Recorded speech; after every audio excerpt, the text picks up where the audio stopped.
Galentine's Day. What is Galentine's Day? Oh, it's only the best day of the year. Yeah. On February 11th, 2010, the Galentine's Day episode of Parks and Recreation aired. Since then, it's kind of been just an unofficial holiday of celebrating friends. Which it should still be an official holiday, as they say in Parks and Rec. Should be. We should. Hey, dear Congress, it's us again. Bros before bros, ovaries before brovaries, uteruses before duderuses. To girlfriends. I'm so excited. This week we're doing a special Con Girls episode of the podcast. Welcome! And we're covering all things nerdy and best friends across the entertainment world. We're gonna have some fun. Yeah, and exchange some gifts, and just we're gonna have a great time. I was telling Katie, I was like, let's treat it like a slumber party. I'm so excited. Except for we're not wearing pajamas. But, you know. No, it's too hot in LA today to wear pajamas. Yeah. Fair. But we've got our wine or drinks. So, you know, mine is in a cup that says my blood type is wine. So, mine's in that cup too, but it's not wine. It's pink lemonade. Sparkling. I have some Angry Orchard that was gifted to me by our dear sweet KT_Christine. Thank you so much. She gets me. Which I didn't even know existed. They were out of the wine, so I picked a cider instead. But thank you, Katie. Wait, did you say you haven't had Apothic Red? I have. Oh, okay. I have had it. I think my roommates bought it before. But just when I tried to pick it on the website, they were like, "Oh, this is that makes sense." When I tried to order some, it wasn't on there, so it makes sense. Mm-hmm. Which is funny because that's the wine everybody was buying at Bevmo earlier when I went. The guy in front of us had it. It's part of their 5-cent wine sale. So I was like, everybody has the same idea. No. So. Should have gone to Bevmo for their deliveries then. Yeah. It's true. So why don't we introduce ourselves? I guess since that's what we always do on the Con Guy, but it's a smaller skeleton crew of ladies today. My name is Danae. I am one half of the Con Girls, one half of the Samblings, but Derek wasn't invited because he's a boy. And we are a part of the Con Guy that we come out here, once a week to talk to you guys about these nerdy things. You can find me on Instagram at DNAYS.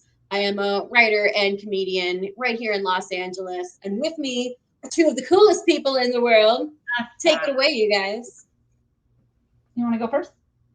Sure. I'm Emily. I am part of Con Girl. That's the only thing I'm part of. But, it's the best thing to be a part of because girls rule, boys drool. Love it. And, yeah, I'm roommates with this chick. And I am KT_Christine, part of the Con Guy for a few years now. Her other half, and then Danae's friend as well, which she told me I was her official Valentine because I sent her alcohol. Aww. So I just felt like that was some bragging moments there. But yeah, we're excited to talk about some fun girl things, but not like girl things, but girl things. And we could talk about girl things if you wanted. So I don't want to make our awesome people that run our show mad at us or uncomfortable. Yeah. But if you guys are joining us, welcome. This holiday doesn't have to suck. So, that's why we're here, to hang out with you guys and have fun and try not to go on the Instagram and get depressed. Oh, yeah. I've been off of Instagram like all day today because I couldn't come up with anything clever to be like, oh, this is a picture of me and my cat. The love of my life today. Her name is Emily Dickinson. If only. That would be so cool. So we have some presents because, as Leslie Knope taught us, Galentine's is about your gal pals and giving each other some love. I dropped off some presents to Katie and Emily. They did some presents to me, and they did a much better job of wrapping. Look at this. Here's a legal. Is that a lei? No, it's just like a stem that used to be on my balcony, so it's recycled. I love it. Thank you. I was about to say I got laid on Valentine's Day, but no, it's just a stem. I got stem on Valentine's Day. I didn't even think about that. Who's first? So you guys should open your presents at the same time. At the same time? Oh, okay. At the same time. Because they match. They're not terribly exciting. I'm dropping everything. Hold on. Hold on, I'm dropping everything. It's hard because there's like multiple levels to it. It looks like. What is it, Emily? Share with the people listening. A sticker. A winter soldier. I have a Kit Kat, which is both my favorite candy, but also part of my name. So that's always why I've liked Kit Kats. Sebastian Stan would never treat me like this. It's true. He's perfect. Yeah, so those are stickers from Redbubble. Quick shout out to Redbubble. They're amazing. Is that the same people you did last year? Yep. All right. So mine is a Polaroid of Andrew Garfield. Like, look at that. That's cute. Look at that. That's a good So if you guys are just tuning in, these are our celebrity crushes. She got us stickers of our celebrity crushes, which she also. There's another sticker in there, Katie. You need to pull Oh, it I out. know. I'm just showing them that one. Oh, Then this one says Uteruses before duderuses. So when we got. Oh, wait, Katie, you got a third one. That's my favorite. Oh my gosh, this is going on my water bottle. World's best chiropractor. This is going on my water bottle, that's for sure. Happy Galentine's Day, Kat. Girl, you know me so She got good. dark chocolate, 70% lint. That's some good stuff. 78%. Oh my bad. Yeah, 78%, Katie. And then I got a You're My Jam facial mask. It's a strawberry infused face mask. Love it. And then Danae, I think, had something else as part of her gift, which I think. Yes, well, first I'm going to show you the stickers I bought for myself, because obviously, not to be outdone, I got myself some Tea Hiddles stickers right here, and Uteruses before duderuses, because I am dating the woman I'm becoming, and I'm loving every minute with her. There's also a special extra piece of the gift to show on air. So we're going to pull up those images real quick, and I made these. I'm so proud of them. I was not able, unfortunately, to make a 5,000-word essay. The fact, though, that you used effervescent just made my life so much happier. We can't hear you. We can't hear you. I think you're away from your microphone. Can you hear me now? How about this? Yeah. Nope. Nope. You have to be like right where the You have to be like right. So Jim, I think can we switch camera so it's like. I don't have control over where my face goes. Can you hear me now? Yes. Yeah. So we'll just pretend that, All right. Okay, so I made an acrostic. There we go. There we go. Made some acrostics out of Emily and Katie's name. So we have Emily, you are effervescent, marvelous, irreplaceable, loving, inspiring, elegant. Thank you for being a friend. Katie, you are a kindred spirit, amazing, talented, incredible, excellent. So not to be outdone, I made one for myself, and this was after like 2 or 3 White Claws. Danae stands for Dancy, Ancy, Nancy, a glancy, egg. An egg. What kind of egg? What kind of egg? I don't know. It's just it's a word that starts with the letter E. I love Also, egg. Danae also got a socks and a little tiny bath bomb. Yeah, I'm so glad you guys knew those were bath bombs. He's so cute. I love And I it. have a little kitty cat. Is it a cat? Yeah, with little. I think it's a cat. And a microphone. So Yay. now Danae has to open her gift though. I'm so excited. I forgot to give you chocolate. So I apologize. We forgot to give you chocolate. Yeah, that is a card. It's a card. I have to read the card first because Mama raised me right. Bright, adorable, always saves the day when things get hairy. I do have an excellent razor. Oh, you guys are the best. Happy Galentine's Day, babe. You're like my favorite scrunchie. Oh, those are scrunchies. It's scrunchies. Yeah. You're my favorite. You're like my favorite scrunchie, and I love you a bunchy. Happy Galentine's Day. This is an actual Galentine's Day card that you bought in the store. American Greetings, Rose. They are on it. Look at this adorableness. Scrunchies. You guys are on the ball. I love you a bunchy. And there's a present in here. I'm so excited. I need a new candle. Look at how pretty that is. Right? Smells great. I love it. Love me a candle and a bath bomb because we're on the same wavelength. It's an F bomb. Oh, you guys are hilarious. I love you so much. We kind of had the same mindset. Yes, we did, because there's also face masks in here. Honey and almond. And okay, I have actually used this before and I love it. It's rose quartz and rose water. And I'll tell you, Katie, you'll appreciate this. I bought it because it had rose water in it. And Henry Cavill always promotes rose water. And that's why I got it. That's valid. I didn't know. So I was like, okay, I don't know what types of, so this is the hard thing about face masks. And any of my ladies can, if you're watching, can chime in on this. I have a very particular taste in face masks. Like I like the ones that you peel off your skin. Like it feels like you're going to peel off a level of your skin. I personally like those ones better because like the mud ones get so messy. But like, they do. What are your guys' favorite? Like, do you guys like the paper ones? No. I will get anything that says hydrating, because hydration is what really does prevent wrinkles. Hydration and wearing your sunscreen. Also just like hats and sunglasses, all those things. I try to avoid anything with citrus in it because citrus is really hard on your skin. I usually only use a sugar scrub on like my legs and feet prior to shaving. But yeah, I usually look for like cucumber, tea tree oil, aloe, vitamin E. Those are all, the word hydrating is the biggest word I look for when it comes to that.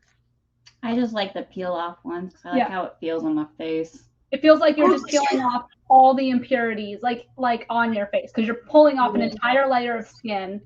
Like that TikTok that was going around when the girls were like, that feeling when once a month you shed your skin, and like the whole internet was freaking out thinking that was a real thing. But yeah, so I think we all are on the same wavelength with our gifts, because one of the themes of Galentine's Day is that you are supposed to pamper yourself. Treat yourself. So exactly. You know, and Emily and I are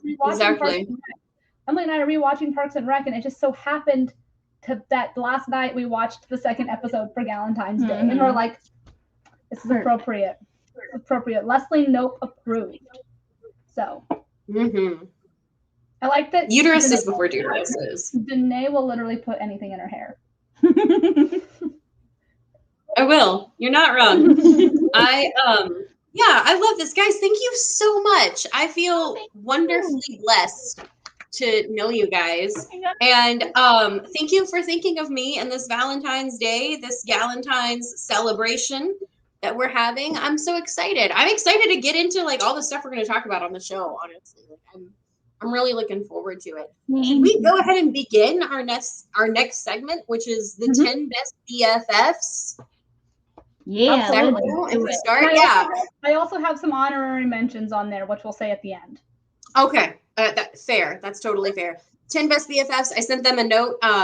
Sent our, my fellow con ladies a note, not Eros love, but Philia love, to explain that, Valentine's Day / Galentine's Day is not just about romantic love, but just love in general. Like you can love cookies, and you can love your siblings and your parents. And you can also love Chris Evans every time he plays Captain America. But we're going to specifically talk about that friendship love, like the ones I feel for Katie and Emily, because I am tragically heterosexual.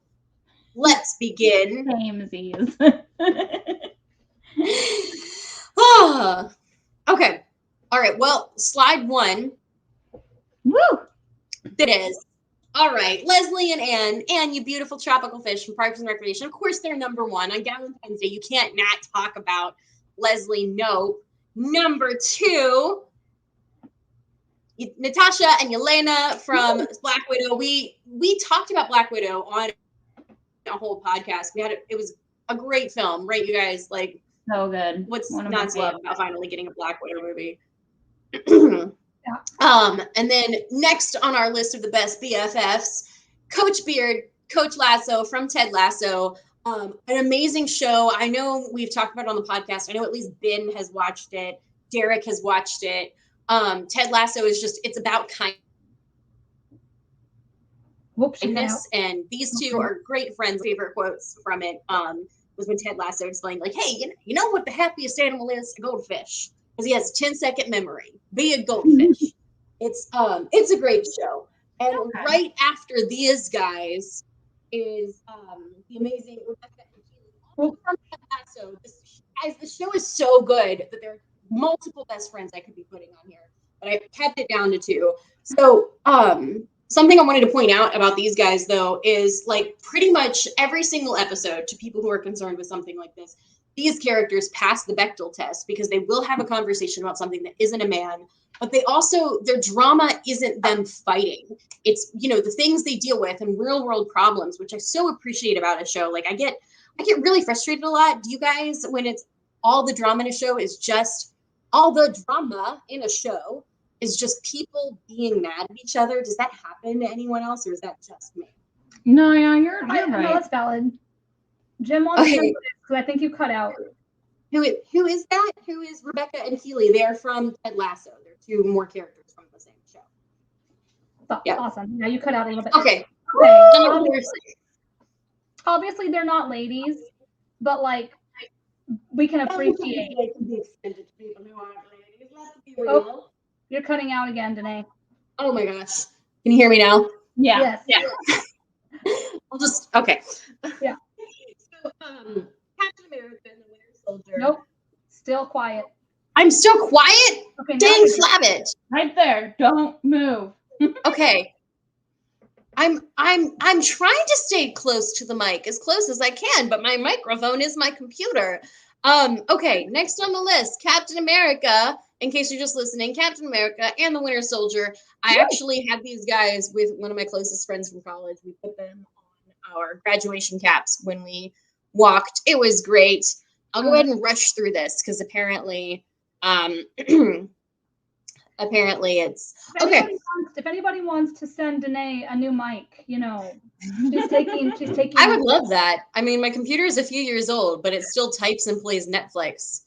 So I'm still using it. Okay. Anyway, so next Oh yeah. Yeah. Next on my list are Angela Kinsey and Jenna Fisher, who you might know better as Angela and Pam from The Office. They are real life best friends. They have a great podcast called Office Ladies. They're doing a rewatch of the entire show, The Office. And what's particularly awesome about this is the way that they will go into deep dives of things. They'll explain history behind things, hidden things in episodes that you just wouldn't know otherwise. But they're also very open about talking about their own mental health and how important it is. Like one of their biggest supporters is BetterHelp. And they always say like, hey, it's okay to ask for help. It's okay to just need to talk to somebody. And Jenna Fisher has been very open about her anxiety and some of the tools she uses to combat it. So 10 out of 10, I very much recommend Office Ladies podcast, starring these 2 fantastic best friends. It's one of my favorites. Gonzo and Rizzo. Oh my gosh. Did anybody else just grow up loving the Muppets? Yes, always. Oh man, I can't even begin to describe it. The Muppets were my childhood, and that's why they're number 7 on 10 best friends forever. I love it. But following them, Max and 11. I was so proud of the Stranger Things showrunners for taking Max and 11 in season 3 and just making them friends. Like there wasn't just some big fight thing going on, or they weren't both interested in the same guy. They were genuine friends, and I loved that. I loved it. It was so good.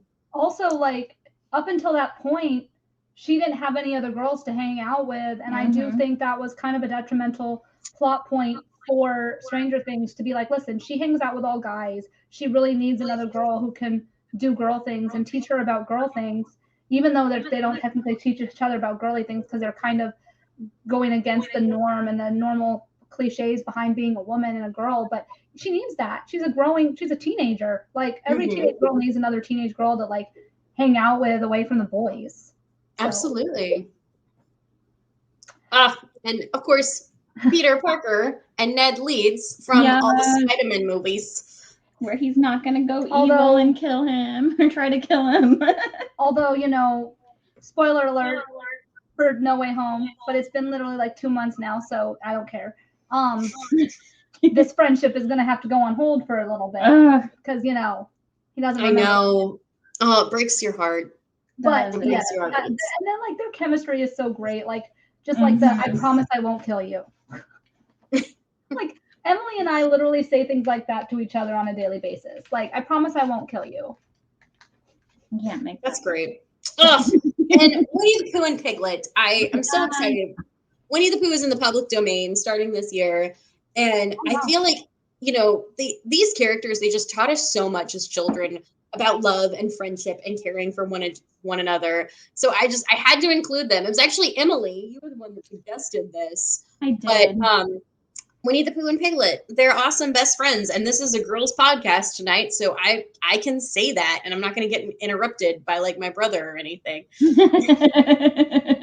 Yeah. So was that all of them? Oh no, one more. Of course. Classic. Best friends of all time. Thank you. The goats themselves. Thank you for being a friend. The Golden Girls. Sophia, Dorothy, Blanche, and Rose. I got my roommate to actually watch this show for like the first time tonight. Oh, really? It was the Valentine's Day episode where you're seeing a few different stories. Sophia has memories about Salvador. And we see this time when the ladies checked into a resort, which they did not know was clothing optional. And you have that classic image of all of them behind like the giant hearts. The Golden Girls, you guys. If you don't know that show, I'll pray for you. And you need to check your heart. Well, like, let's be real. That's like what we all aspire to be, is like once, even if whether we get married or not, at the end of the day, having those ladies who are like our ride or dies, like, that you can still be like, okay, this is happening. And it is a little somber, but they are all reunited now. So, Yep. Absolutely. Not to take a damper on it. I apologize. I did want to mention a runner-up. We won't have a graphic for it, so I'm just going to say it because Emily and I we were watching Parks and Rec, and Leslie and Ron Swanson. Like, obviously, Leslie and Anne trump, like, for Galentine's Day, you have to address Leslie and Anne. But, like, there's something so great about Leslie's relationship with Ron Swanson and the respect and love that they have that's not romantic. And it's hard to do. I'm not saying it's not. It's possible. It is possible, though, for someone to have a really dear friend to them that is the opposite gender. Yeah. And just have respect for each other and love without being romantic. And I think it's such a wonderful, wonderful relationship of just knowing someone so well and being able to work with them and having your moments, but at the end of the day, like, you love that person. And I know there was one more, but I can't remember who it was. Do you remember who it was? Also, I mean, I could come up with stuff off the top of my head. If I could say one thing about Leslie and Ron, like, I love the fact that they have such different political opinions, but they are still friends. Like, you guys, it is possible to do. Like, even if you have friends that are completely opposite on the political spectrum from you, you can still be friends because at the end of the day, we all want what's best. Absolutely. So, and, it's just, I love that they managed to do that on a TV show. Yeah. Mm-hmm. Absolutely. I can't think of any. I can't remember who my other runner-up was. But I don't know. I could literally just sit here. I was just texting Danae a bunch of them yesterday. I was like, oh yeah, this and this and this and Tom and Joe. If you're listing all of our favorite best friends, like, we would be here all night. Which, I mean, we kind of do anyways a lot on this podcast. We will talk all night long. But I feel like we're going to make a great stride in the role for equality by proving that we're better than the guys tonight. I'm putting out a 1-hour podcast. Yeah. My flower broke. Oh, I love it. All right. Oh, she had to put it back. She had to fix it. I have to put it back in. It was part of my present. Okay. Thank you. So, Katie, we're going to take over now, and I'm ready to see the things that you have brought. I'm nervous. Yes, but before we do that, Danae, there is something that you have explained to me and Emily. And if you guys don't know Danae, or you do know Danae, she has explained it in full to most of you.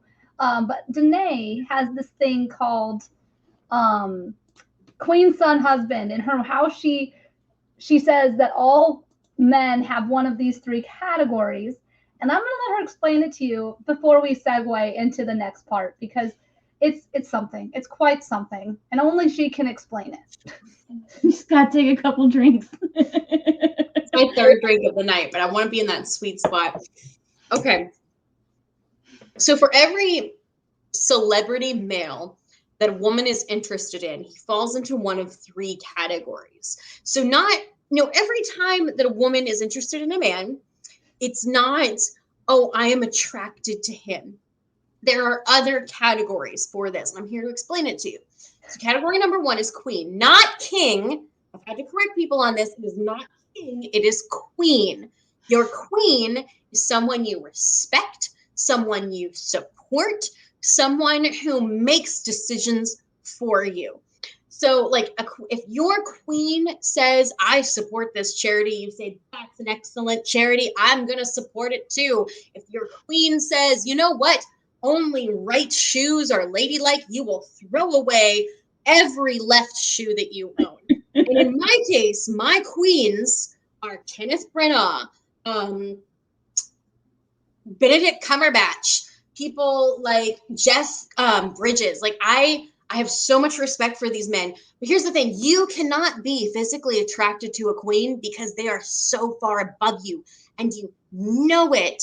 Yes, the con guy. I don't know how to make your comment appear, but yes, Jeff Bridges is a queen. That man is so talented. I have so much respect for him. He's one of my queens. So the second category is your son. So your son is someone who you cannot be physically attracted to again because he is a baby. He's your baby. You will defend him like a mama bear to anybody who tries to cross him. All of his work is hanging on your fridge because you love him.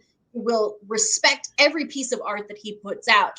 So for me, someone like my son, like Lin-Manuel Miranda, who is older than me, is my son. Elijah Wood, also older than me, is my son. Chris Hardwick is my son. I couldn't handle Spider-Man No Way Home. Spoiler alert. When I saw all three Spider-Men on screen, I wanted to throw those boys in a van and drive them to soccer practice. I was going to whip out the juice boxes and pass them out along the way. Those were my sons, and I was so nervous for them during that whole fight scene. They were babies. And yes, two of them are older than me, but they're still my sons. They are my children, and I will protect them no matter what. Okay, so this is, world's best chiropractor. That's my son. He may be Katie's husband, but he is my son. Okay, category number three, and this is the big one, is husband. So when I say someone is my husband, I do not just mean I am physically attracted to them. I want to bang them. I mean, I want to wake up late on a Saturday morning and we will bake together in our pajamas. We will enjoy a cup of coffee and have lazy conversations while we make pancakes or waffles and spend the day chatting and napping. But also bang, like a screen door in a hurricane.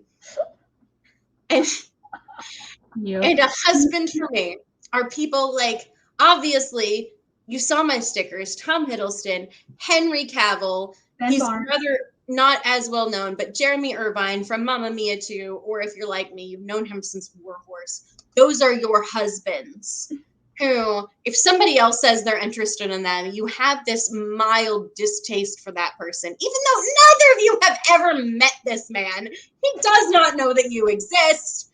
He's still your husband, and you will disregard any other sister wives you may have through him. And that is queen, son, and husband. I love it. So yes, that is Danae's, and this is the same, by the way, she has that monologue like memorized. She has said that exact monologue to me probably like 5 times. So it is literally her monologue at this point. So for those listeners, she should just record a soundbite of that in case anybody ever asks. You can just push a button and be like, here you go. Welcome. Thank you for coming to my TED Talk. Yeah. With that, we are going, I have a surprise for the ladies.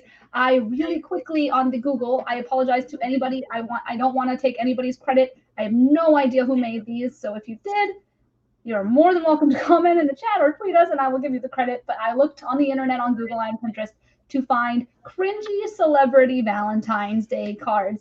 Jim is going to put them at random, and I will talk about them. Most of them have to correspond with the people who are Danae's husbands, or Emily's celebrity crush, or my celebrity crush. Emily is going to share the one that she made up that I'm still upset about. But Jim, whenever you're ready, just roll the first. So excited. So these are for Emily. The first one says, it's a picture of the Winter Soldier. It says, "My love for you is so great I get amnesia." And then the one underneath it says, "Sergeant Barnes reporting for booty."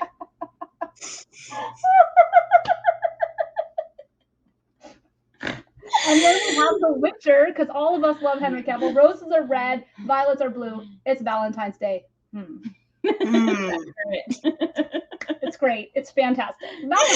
Oh my god. Wildcats are red. Troy's eyes are blue.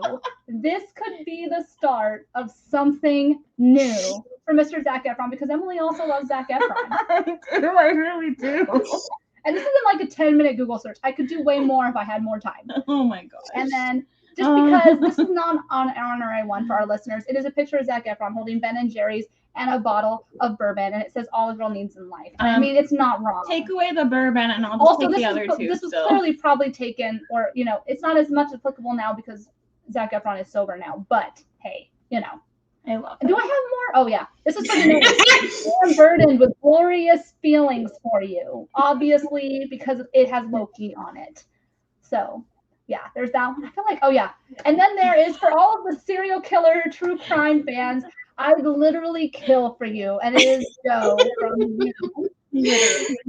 So there's that one, which is my personal favorite, because why do we, and this is going to kind of segue a little bit, why do we as women, and if we have any women in the chat, why are we so fascinated by true crime? Like, why do you think women are so fascinated by true crime, even though we never want to be part of a true crime story? Are you wanting us to answer? Yeah. I'm trying to open an Angry Orchard, and it's requiring all of my attention right now. I think it kind of comes down to like the survivalist nature that women feel. I have a much longer answer for this that I will save for that podcast when it comes. Yes. But I mean, when I walk down the street and my hair is pulled back, I pull my hair over to my shoulder and I hold onto my ponytail or my braid, because I know a way that men will attack women is by grabbing them by the hair and pulling them back. And that's something my brothers have never had to worry about. Like, I had a conversation with Derek, who's on our podcast a lot. He's very sweet and I love him. But he was like, oh yeah, if somebody's asking for money on the side of the street, he's like, I roll down my window and I give them an MRE. And I'm like, that's great. I could never do that, because I have to make judgments about my safety that just men don't really have to make. So when we listen to these true crime podcasts and we watch these documentaries, we see the mistakes that other women have made, and we know not to make them. I mean, ever since I watched the Night Stalker documentary, I wait in my car until the gate to my parking complex closes. And I still wait an extra minute sometimes, because that was how Richard Ramirez attacked a woman, when she was getting out of her car and she wasn't paying attention. And, he was able to startle her that way. I am always prepared when I get out of my car to fend someone off and get right back in my car and lock the doors and drive away. And that's unfortunately because we live in a fallen world where evil people will always exist. It's just something women have to do. But yeah, and so then there is a point. We're not going to stay too long on this, because obviously we want to keep it upbeat for Galentine's. It's just one of those things that is quite fascinating. Like, literally, I had a coworker ask, why did Texas Chainsaw Massacre go up on Netflix this week? Why not at Halloween? And I said, because couples watch horror movies on Valentine's Day. It is very much a thing. And they're like, oh, I never thought about that. I'm like, I'm single and have been single for a long time, yet I know that. Because I didn't know that. Because they know that girls are going, most women, not all, I don't want to generalize us, but a lot of guys will take girls to see movies or watch scary movies with them, because they know they're going to grab them. They're going to hold on to them. They're going to get close to them. And that is why they watch them. Sure. So that's why you see all this stuff pop up around Valentine's Day. But the reason I did want to mention that briefly, though, is because Danae and Emily and I are planning a future show which completely breaks down this whole Jim with the fast thinking throwing up a caption, a picture of Texas Chainsaw Massacre. We are working on making a show specifically where we dive into kind of like the psychology and the reason why girls and women are attracted to watching true crime. It is an addiction. I know most women I know are addicted to listening to these, to watching these. I just watched the entire Times Square killer documentary on Netflix. That was a good one. Yeah, and like I watched, and I didn't even know about that one. Like this is one I didn't even know about. Of course, I've watched the Night Stalker one. I've watched, Ted Bundy. We watched the Zac Efron Ted Bundy Only movie. reason I watched it because of Ted. I mean, that's not wrong. Jim just threw up a thing that says girls don't like boys, girls like true crime and murder documentaries. It's true. It is true. And so, there's nothing like just sitting down and drinking some wine and eating some chocolate while you watch other women get murdered on TV. It's a really weird thing that we do, but we do it. But to segue from this, we are going to lighten it back up a little bit. And I wasn't really. It's not a slumber party if you don't have at least one serious conversation. Well, and it's funny Right. because because Joe Jonas posted a TikTok this week or yesterday where it's sound where it's like, oh, she listens to murder shows and true crime, and Sophie Turner pops up in the background like, yeah, this like, yep, that's me. Hit me, like you caught me, you're right. You know what's interesting though is I'm really not that big into it. Like the only reason I'm watching them is because Katie just puts them on and I just happen to be in the room. Otherwise she watches a lot of it without me. And like I said, the only reason I watched the Ted Bundy one was because Zac Efron was playing him, and I love Zac Efron. So yeah, I will say it is not all women have a fascination with this. But I think there is an argument that it is more women than men. Oh yeah, absolutely. There was a funny SNL sketch about it actually. The one where Nick Jonas hosted. It was really funny. If you guys get the chance to watch it, it's an entire sketch where when he leaves for to hit the day to go to work, she turns on murder shows. It's really funny. And that's a picture of Zac Efron as Ted Bundy that Jim posted. Listen, Zac Efron is not an ugly guy, but when he played Ted Bundy, that was easily the worst he's ever looked. Yes. Yeah, and he knew it. He was very open about saying, don't be attracted to him. Yeah. He was awful. The reason I am playing him is because it shows you why he was able to do the things he did, which is more terrifying. And not to creep any of you out, or maybe on a first date tonight. And there were even like scenes where he said that like he had to like do it and then be like, we have to take a break because I'm getting way too into this character and I can't do that. It's terrifying me. Yeah. To lighten the mood, I have a question. Have you guys seen? Obviously, no, it's cool. I totally interrupted you. There is a whole like list now of like industries that millennials are killing, and like added to that was the serial killer industry. And all of the comments were like, it's like, yeah, because we don't get in cars with strangers. We don't open our doors when we're not expecting somebody. I carry knives around LA because I'm terrified of it. I'm just imagining like a boomer serial killer, like knocking on the door, getting so upset about this millennial inside who's looking at their phone and not answering the door so they can get murdered. How dare they? That's funny. Yeah, I see, and I'm glad that Jim or whoever is running the con guy right now. I'm glad that you mentioned this because I actually did want to address this earlier and just totally forgot because we jumped straight into Galentine's Day. And the question for the con guy was, what's this we hear about Twitter choosing an Academy Award? Who are you voting for? I found this out today. The Hollywood Reporter and the Academy yesterday announced that they're going to do a honorary Oscar for a fan favorite in the Oscars.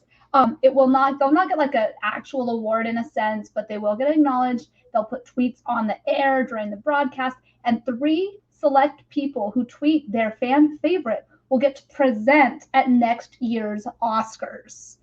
They're just doing everything they can to try and get people to watch the Oscars now, aren't they? Exactly. So there is multiple arguments about it. People know that the Oscars have started to kind of fall off people's radar and starting to not like it. So they're like trying to get people more engaged, which is awesome. There are possible downfalls. I mean, like people are like, oh, so what is it? The People's Choice Awards now, and there's others coming as well. But as someone who gets very upset about my favorite film of the year not getting nominated, I think it is nice because, for example, and it's mainly, from what I understand, it's mainly inspired because people got so upset about No Way Home getting gypped. And Tick, Tick, Boom not getting nominated. Also, common denominator in those films, Andrew Garfield, just saying. He's nominated, though. So I like it. I think it has the potential to downfall, but I am very excited to see how it goes.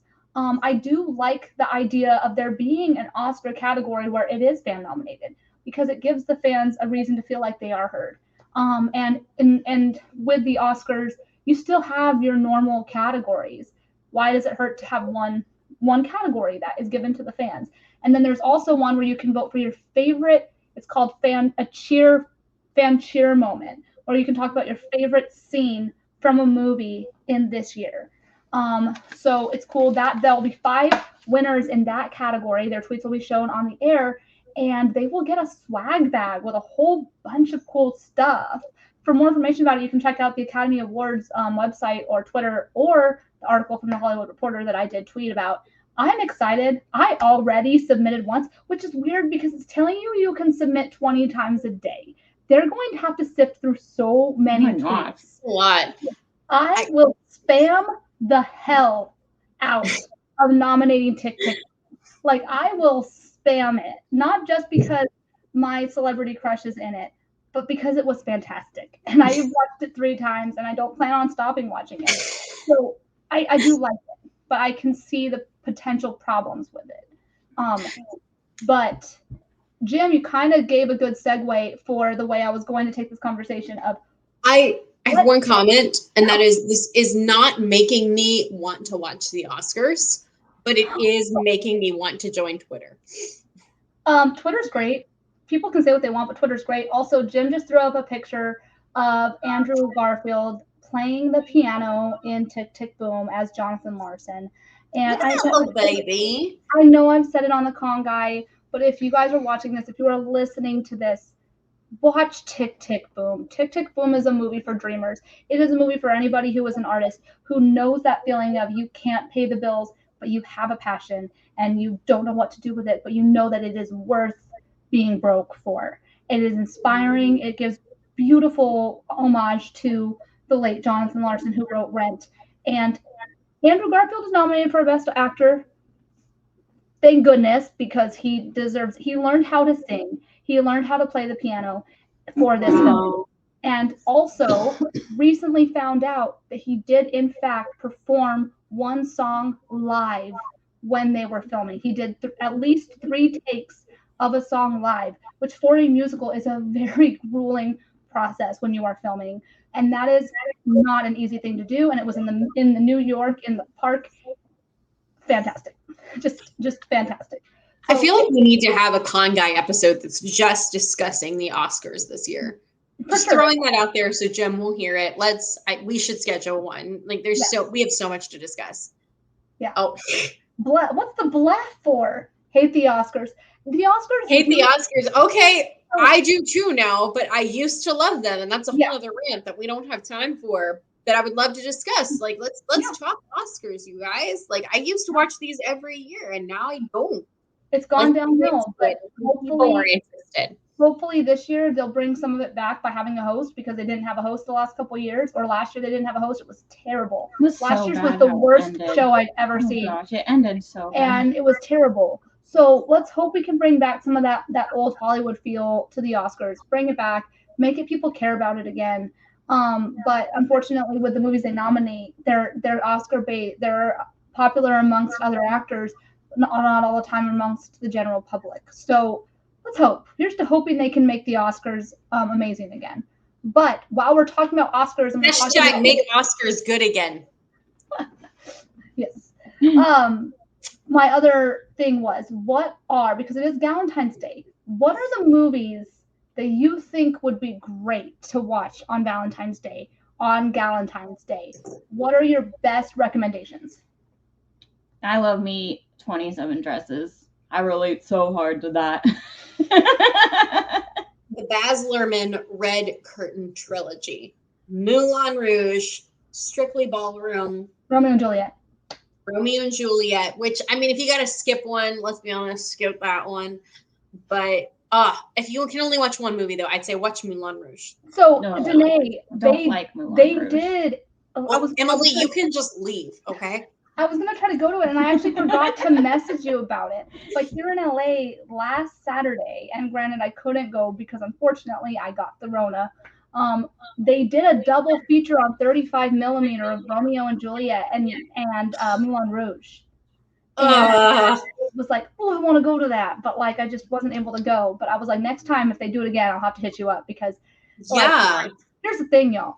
I hate the story of Romeo and Juliet.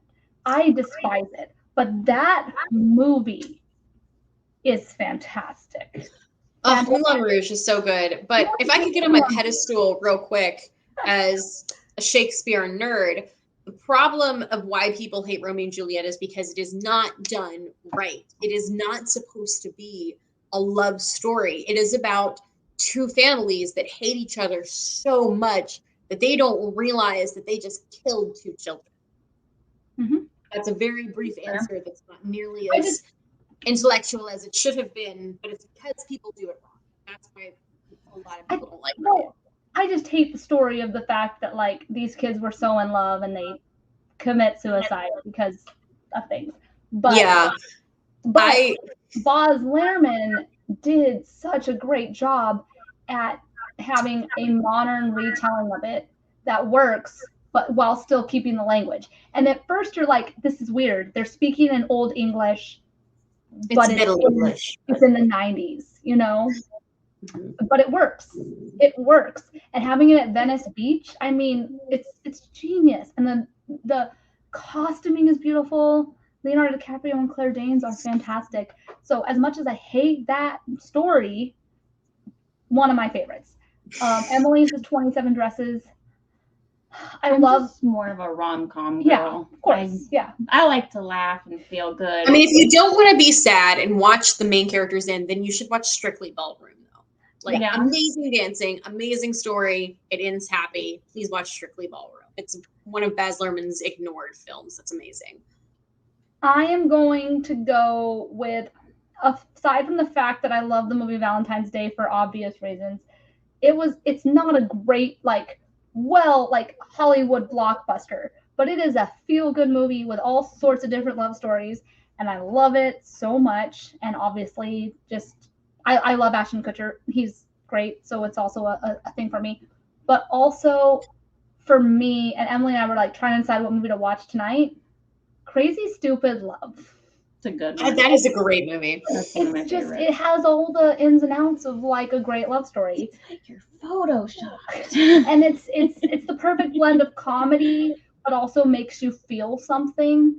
And so I think that's why I like it so much, is it doesn't take itself, it's not so serious that you want to cry. Like, you know, I'm a sucker for the sad, sappy, romantic movies. Yeah. Emily is not. But like for me, I like the sad ones. You know, The Notebook, Walk to Remember, anything Nicholas Sparks. I am a sucker for that stuff. But I understand that some people don't like to cry in movies. I don't like to cry. So I get that. I cry enough on my own. I don't need to cry in movies. I don't cry. I had my $2 removed because I wasn't using them. On a side note, 2 movies came out this week for Valentine's Day. One of them is about a guy and his dog, and the other is about with Jennifer Lopez and Owen Wilson getting married randomly. But I'm weirdly intrigued by it. Like, I'm kind of like, I might watch it on Peacock because it's like, it looks like the cheesy 90s J-Lo movies that you're just like, it's going to be bad, but I'm going to watch it. I want to see the dog one though. Because let's be real, my Valentine is my dog. Yeah. And Channing Tatum is in Dog, which is a story about him trying to take, I don't know the exact premise, but, and then Jim just put up a picture from Marry Me. It's called Marry Me, and it's J-Lo and Owen Wilson, which is the most random combination of actors they could have put. But basically, she's supposed like to they just threw darts at a board. She's supposed to get married live on stage during a concert to the guy that she's engaged to, and then she finds out that he cheats on her before the night happens, and so he's holding a sign up that says like "Marry me" in the audience, and so she's like okay, and they get married on stage after not knowing each other at all. Like it's probably gonna be messy, but I'm all for the cheesy factor of it. But Dog, which is another picture, perfect timing by Jim there. It's Channing Tatum, and I believe he's trying to take this dog home to like have a final farewell with his previous owner or something like that. It's like to a funeral or yeah, something. like to his well, funeral. and it's about a veteran and a service dog in the military. Yeah, like his owner died in the military, and he's trying to take him home, and he's this unrowdy dog, and he has to try to and yes, just Channing Tatum has to take this dog home, and then everybody, and it's an unruly dog. But the good thing is I know what every single one of you dog lovers and animal lovers is thinking. I am not going to see this movie if the dog is going to die, because it is the number one reason people will not watch dog movies. Channing Tatum went on a live late show and was asked, "Will this dog die? Does this dog die?" And he said, "It's a happy ending." He did not say the dog doesn't die, but he knows that he has to tell people that the dog's not going to die because otherwise they will not see it. There's a really great website that I'm just going to throw out there, and it is just called Does the Dog Die? Yeah. Does the dog die? Also, does like the token gay character die? I think another one for, like, does the mom die? It's got several categories. Does the dog die.com. Reach full Jimmy Buffett, you guys. And it's just a great way if you are triggered by a lot of things like that you can check in before you see a film and find out like, hey, like if you are okay with spoilers, just wanting to know before you go in what to expect from something. Does the dog die.com. Yeah. There is a reason I have never seen John Wick. Let's just say that. And that I'm never gonna see it. Well, it's just funny though, because literally in the Late Show interview, like I forget which show it was, but the host was like, "Channing, have you heard that people will not go to a movie if they don't know the outcome?" He's like, "Yeah, that's why I've just been telling people. I've come to grips with the fact that I'm going to have to potentially give away the ending of the movie so that people will see it." Because he's like, it's a happy ending, so basically the dog doesn't die. So there's plenty of movies to watch this Valentine's Day week if any of you guys are just not wanting to watch the typical love story. I think it's a great angle to have a story about a person and a dog, because that is an ultimate love story that multiple people can relate to, especially if they are not with someone, a human person. That dog is their other half. So check those out. We're probably, I think, hitting, unless there's anything else either of you wants to touch on for Galentine's Day. Any last thing? My points, so I feel pretty great. No, I know Jim, what's gonna happen. Jim, you're gonna make her cry. That was a picture of John Wick and his dog. You can't. I'm never gonna see it. I made her go to a movie where the dog died, and we did not know the dog was gonna die. We didn't even know there was a dog in the movie, and the dog died, and it was not pretty. And I felt terrible because I was like, "Oh no, oh no." I understand. I mean, I am not a person who likes spoilers, but the only way I got my best friend to watch Game of Thrones with me back when we still liked Game of Thrones was I had to tell her beforehand which characters die. So before we started, I was like, everybody in the Stark family, spoiler alert, except for Arya and Sansa die. And I was like, get ready, Jon Snow dies. He died. It was really great. Jon Snow was brought back to life. Watch that show, you guys. I don't know. Spoiler alert, if you guys are those people who don't want to see dogs die, don't watch Chaos Walking. That's all I'm going to say. They pulled a John Wick, which is a terrible, terrible thing to do. So, well, with that said, I think we kind of touched on everything. Like I said, stay tuned to the Con Girls. We're going to try to be doing hopefully about one show a month in this year. So stay tuned to that while we plan it. We'll let you guys know on social media what we're going to do for March. Also, a huge shout out and thank you to all of our media partners over at the Con Guy and the Con Girls, including that hashtag show. And I don't remember all of them, so I apologize, Jim, if you want to comment it and put it on the screen. You're more than welcome to. Because there's a lot, but you can also listen to us on Spotify, Apple, wherever your podcasts are, or check out our YouTube and social medias at The Con Guy or The Con Girls for any up-to-date information. We appreciate the follows. We're trying to work on our social media more this year, so stay tuned for some new things for that.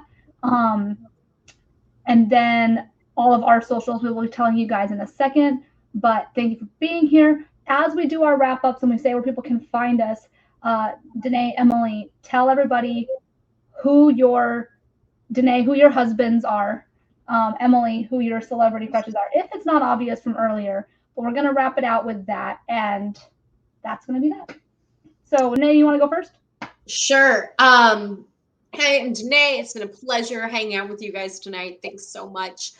You can find me on Instagram at DNAYS.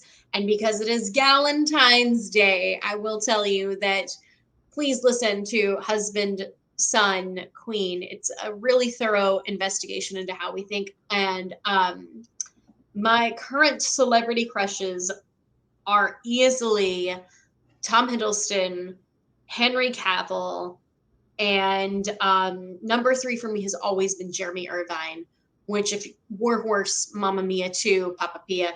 Thanks, Jim. Yeah. If you weren't aware from all of our Loki breakdowns, yes. All right. Also, she also has on TikTok. I don't know if she's going to shout out her TikTok on here, but if you like watching insights from Danae's buzzed or drunk mind, they're pretty entertaining. Thank you. We're going to try to be better on the TikTok game, and Danae and I and Emily kind of have to get together and just spend the day filming TikToks, which we have not done yet. So hopefully we'll be better about that in 2022. Emily, where can they? Oh, well, that's not a celebrity crush, but Jim dug onto the internet and found my picture of when I met a very buzzed, meeting Jared Padalecki from Supernatural at Comic-Con 2019, aka the best Comic-Con experience of my life so far. Hopefully it can be topped, but let's be real, I'm not sure it can. 2019 was an amazing year. We didn't know what we had before we lost it. I know, right? Emily, where can they find you? They can find me on Instagram mostly because I don't use Twitter very often. And I don't have TikTok because I don't want to get sucked into it. And you can find me at Gibson Girl. It's true. I do not want to spend 3 hours of my life just scrolling through videos. I already do that enough with Facebook. I don't need more. She does that enough for me. She's like, Emily, here's this TikTok. And I'm just like, I don't care. And celebrity crushes. Celebrity crushes. Obviously, my Sebastian Stan. Winter, aka Winter Soldier. I got my Henry Cavill. I think that's one for all of us because he's just so great. And Zac Efron. Those are my main 3. Who's playing a dad in the new Blumhouse movie? He's playing a dad, and if that won't make you feel old, I don't know what so does. Excited. It's a horror film. It's why can't I remember what it's called? Firestarter? Oh, Firestarter. It's a remake of the Stephen King story. But yeah, he's watched the trailer, like he's playing a dad, and I'm like, oh my gosh, we've reached that point. He looks so good. So that made me feel old. Yep. I'm old now. Guess what? We're old. Yeah. And then I am KT_Christine. You can see it right there across all of social media, TikTok and Twitch included. You can find me streaming live on Twitch and hating on MJ if I'm playing Spider-Man. But I haven't been streaming as much, but hopefully I'll be back at it more in the coming months. But yeah, same thing all across there. Usually my TikToks are ridiculous. I've been doing that whole smash or pass trend way too much on TikTok lately. So there's that. My number 1 celebrity crush right now Chris Evans has been bumped down because Andrew Garfield found his way back into my heart. I have loved him since Social Network, so I am not one of those girls who just jumped on the bandwagon this year. No, I have loved him a long time. But right now, he is the number 1 in my heart because he's absolutely amazing and talented and age appropriate for me. Second in that would be Mr. Chris Evans for everything that he is, both beautiful. Also loved him since before he was Captain America, like since Not Another Teen Movie and Cellular. So like I've loved him a long time too. And I don't know who my number 3 would be. I'd probably still Zachary Levi, because obviously I still adore Zachary Levi, the king of the nerds. And I didn't want to say Henry Cavill because they both did, but I would be stupid to not say Henry Cavill. So, yeah. All of Henry Cavill. So that's that. Thank you so much for joining us tonight as we break down Valentine's Day. We're all available on Twitter at the Con Guy. I don't think we've set up a Con Girls one, but we will be doing it soon. Tweet us your favorite Valentine's Day movies, Galentine's Day pairs, all that stuff, and we'll try to reply. Your celebrity crushes so that we can thirst with you. Yeah. Yes. So God is real because Henry Cavill exists. or your favorite cringy Valentine's Day cards. We will for sure love to see those. I love them. We will be back next week with the Con Guy, I believe, but stay tuned to the channels to find out for sure. And we will see you guys next time. Happy Galentine's Day. Happy Galentine. All you ladies. Happy Valentine.